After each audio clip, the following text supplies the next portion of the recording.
Here's my 5 tips for becoming instantly more productive. Tip number 1, when you're on your way to work in the morning, picture your day. Build a mental model of what's going to happen throughout the rest of the day by telling yourself a story of what you expect to occur. That will make you more sensitive to paying attention to the right things and ignoring the things that you don't need to.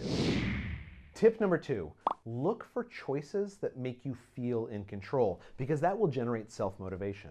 For instance, when you're replying to emails, start each email just by typing a sentence, any sentence at all, that asserts that you're in charge. By deciding where you want to have lunch, or by saying yes or no, anything that makes you feel in control will make it easier to get all those emails done.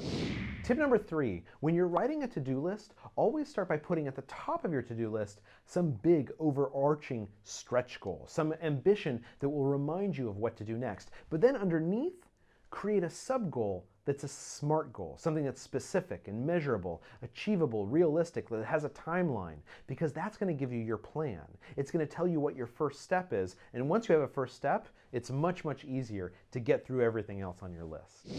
Tip number 4, when you're in a meeting today, try and just on a pad of paper, keep track of who's spoken and how often they have.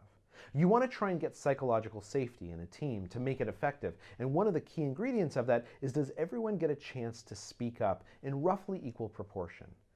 It's hard to keep track of who's talked and who hasn't. So when a meeting starts, just make a quick list of who's in the room, and as each person talks, just check them off.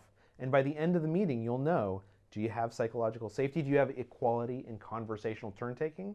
And if so, your team will be much more effective. Tip number 5, when you encounter a new fact or lesson or something that you want to remember today, force yourself to turn to someone else and explain it to them. Now, that's not for their benefit, it's for yours, because research shows that when we force ourselves to vocalize what we just learned and explain it to someone else, we're much more likely to remember it over the long term. Information becomes stickier when we have to interact and use it more.